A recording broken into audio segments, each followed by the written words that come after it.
नमस्कार साथियों, स्वागत है आपका ललित एजुकेशन पर। अगर आप भी लैब असिस्टेंट की तैयारी कर रहे हैं साथियों और इसको लेकर आपको काफी सारे सवाल आ रहे हैं कि इसमें RSIT चाहिए या नहीं चाहिए और इसकी योग्यता क्या है। यहाँ साथियों ग्रेजुएशन है या 12th पास है।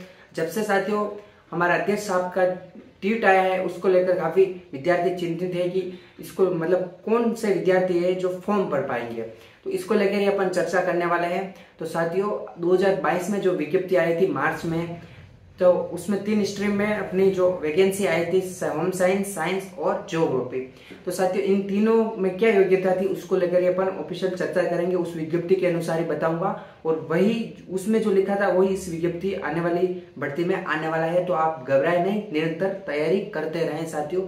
जिस भी स्ट्रीम से आप तैयारी कर रहे हैं, साइंस, होम साइंस, ज्योग्राफी, तो आप तैयारी करते रहें साथियों। जब ज्योग्राफी थी उसके लिए साथियों आपको 12th पास होना चाहिए और आपके 12th में ज्योग्राफी सब्जेक्ट होनी चाहिए। अगर 12th में अगर आपके ज्योग्राफी सब्जेक्ट नहीं है तो आप लैब असिस्टेंट ज्योग्राफी का एग्जाम नहीं दे पाएंगे। तो 12th में आपके ज्योग्राफी सब्जेक्ट है और आप 12th पास होने चाहिए और आपका रिजल्ट है जो आ चुका है। तो इस साल जो विद्यार्थी पास हुए वो भी फॉर्म अप्लाई कर सकते हैं।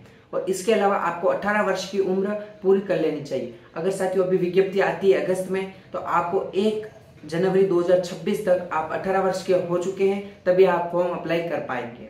तो ये आपको ध्यान रखना है, 18 वर्ष की उम्र भी जरूरी है। ये अगर अब भी फॉर्म आता है तो 1 जनवरी 2026 तक आपकी 18 वर्ष की उम्र पूरी कर लेनी चाहिए, तब जाके आप फॉर्म अप्लाई कर पाओगे। ठीक है, तो ये तीनों के लिए लागू हो चुका है। और इसके अलावा होम साइंस है, तो जिसके 12वीं में होम साइंस थी तो वो फॉर्म अप्लाई कर सकता है, और जिसके 12th में होम साइंस भी है, ज्योग्राफी है, तो वो दोनों फॉर्म भी अप्लाई कर सकता है। ऐसा भी है साथियों।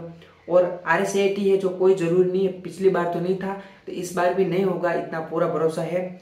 और ग्रेजुएशन ये पढ़ती नहीं होती है साथियों, 12 लेवल पे ही होती है और 2016 से 12 लेवल पे ही होती आ रही है। तो जो माध्यमिक शिक्षा बोर्ड से ये विभाग से जो आएगी ये तो 12 पास ही रखेंगे इसको। और RSIT है जो कोई जरूरी नहीं, आप 12th पास हो और ये सब्जेक्ट आपके 12th में है तो आप फॉर्म अप्लाई कर पाओगे। और साइंस में जिसके साइंस मैथ भी है और साइंस बायो भी है, ऐसा कोई जरूरी नहीं साइंस मैथ वाले फॉर्म नहीं भर पाएंगे। साइंस है अगर तो आप फॉर्म अप्लाई कर पाएंगे, और साइंस बायो है तो फॉर्म तो अप्लाई कर पाएंगे।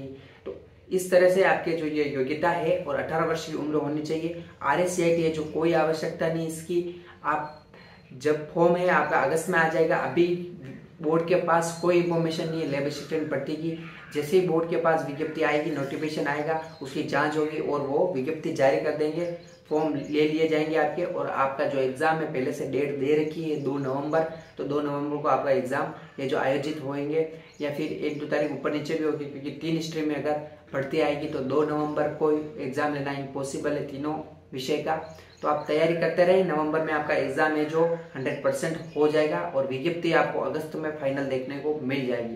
क्योंकि अगर नवंबर में एग्जाम होने वाला है तो अगस्त में विज्ञप्ति आएगी, फॉर्म के लिए 1 महीना मिलेगा, उसके बाद 1 महीने की देरी चाहिए साथियों, फॉर्म की जांच होती है, सब कुछ होता है, उसके बाद एडमिट कार्ड आते हैं, फिर एग्जाम होता है। इस तरह से आपका अगस्त में है जो फाइनल विज्ञप्ति आ जाएगी।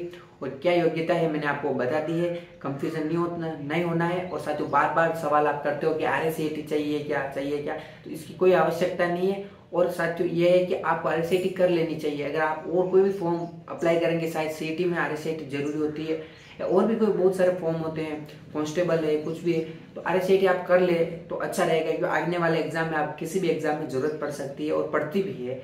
कोई उससे भी फॉर्म भरो, RSIT जरूरी है, लेकिन इसमें RSIT नहीं है। तो ये कोर्स आप कर लें, क्योंकि सरकार हर साल एडमिशन होते तो आपको कर लेना चाहिए। तो यही वीडियो साथियों काफी सारे सवाल आ रहे हैं तो इसलिए मैंने बना दिया। तो आई होप आपकी तैयारी अच्छी चल रही होगी। तो इस वीडियो में बस इतना ही था। जय हिंद, जय भारत।